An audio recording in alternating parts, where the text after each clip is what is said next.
Bonjour à tous et à toutes, je suis Nicolas, passionné d'immobilier et adepte de la location meublée saisonnière depuis de nombreuses années sur la commune de Limoges. Vous trouverez sur mon blog Locastus conseils et astuces concrets pour développer votre activité de loueur en toute simplicité.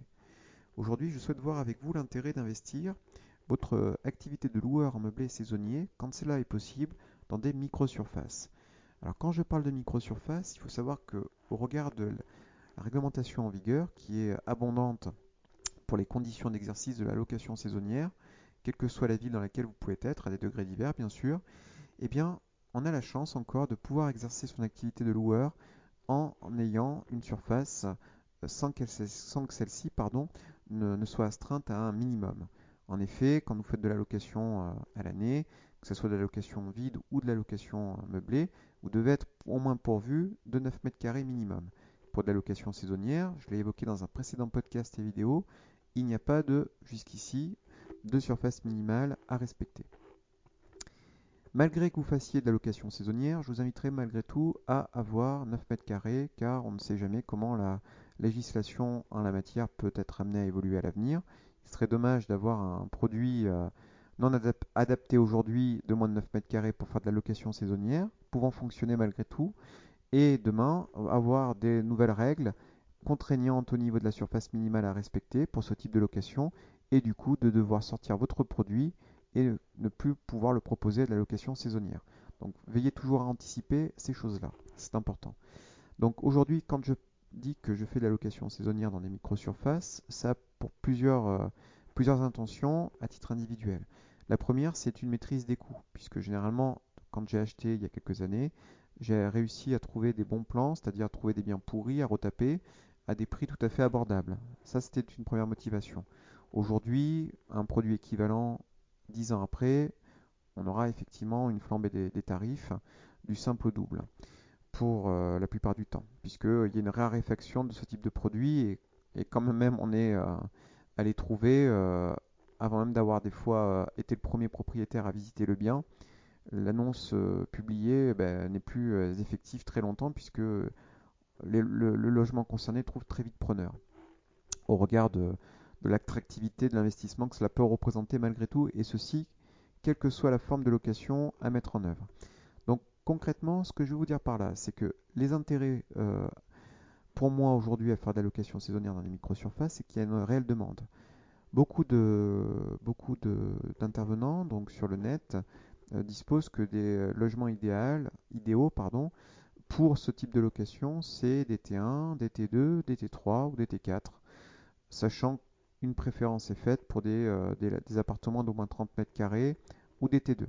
Voilà, pour la faire simple, c'est peu ou prou le résumé de ce que j'ai pu entendre pour le logement dit idéal pour proposer de la location meublée.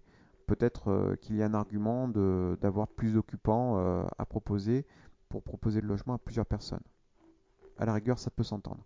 En tout cas, de mon point de vue, la microsurface ne doit pas vous faire peur. Si vous avez des apparts actuellement qui sont peu ou pas rentables et qui sont sujets donc à être exploitables en respectant bien sûr les règles en vigueur dans votre commune et les règles de copropriété, si vous pouvez transformer des microsurfaces en vigueur que vous avez aujourd'hui en location saisonnière, n'hésitez pas à le faire.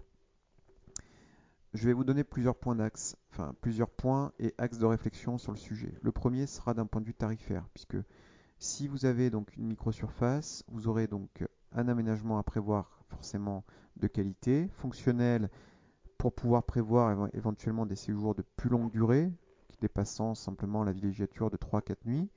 Mais également, vous aurez la possibilité d'avoir un tarif attractif, puisque si vous avez des coûts de fonctionnement plus faibles, vous pourrez sans doute proposer un tarif à la nuit plus attractif par rapport à vos concurrents. Et bien entendu, cela vous permettra d'avoir un rendement tout à fait acceptable. Le deuxième argument, c'est qu'en cas de dégradation, parce que vous avez peut-être pu voir à travers de nombreux faits divers au cours d'une année, que beaucoup d'appartements sont saccagés, sinon détruits ou source de troubles dans l'exercice d'une location saisonnière. Alors, la microsurface aura pour effet d'éviter la suroccupation, puisque en tant que telle, sur une plus petite surface, techniquement, vous pouvez avoir moins d'occupants, une personne, voire deux maximales. Et puis par ailleurs, en termes de dégradation, le coût pour refaire un appartement, même en microsurface, bon, ça m'est jamais arrivé personnellement, mais on n'est jamais à l'abri de rien à l'avenir, mais en tout cas, si mésaventures devaient vous arriver, eh bien, il est facilement envisagé intellectuellement de dire que il reviendra moins cher de refaire une microsurface et de remeubler que de devoir retaper un logement de plus grande ampleur. Voilà. Donc ça, c'est aussi un argument, puisque dans les risques locatifs, alors ce risque-là est propre à tout type de location, hein, que vous fassiez de la location saisonnière ou à l'année, vous n'êtes jamais à l'abri de retrouver votre bien pourri, quelle que soit la période de location, et encore plus si vous êtes dans une longue période, et du coup être astreint à refaire des travaux d'ampleur pour pouvoir remettre votre bien en l'état. Donc ça, c'est encore autre chose.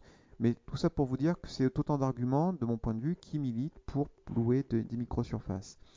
De prendre le contre-pied de ce type de produit, c'est aussi par rapport au niveau concurrentiel, puisque moi, pour ce que je connais sur Limoges, rares sont ceux qui font du 10 mètres carrés, 14 mètres carrés, voire plus, tant au niveau du prix qu'au niveau de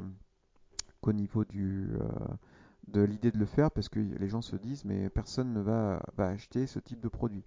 Bah, la preuve en est, c'est que ça fonctionne très bien, puisque moi je le fais. Donc, et je persévère et je signe, si j'ose dire, puisque la plupart des produits que je propose sont dans une niche qui est dédiée à la microsurface. Donc en tout cas, ça ne doit pas être un obstacle intellectuel. Lancez-vous, mais bien encore, ayez à bien appréhender tous les sujets par rapport au niveau réglementaire avant de vous lancer, communal et règlement de copro, et regardez la concurrence que vous pouvez avoir sur votre lieu d'activité. Comment faire ce benchmark, cette comparaison?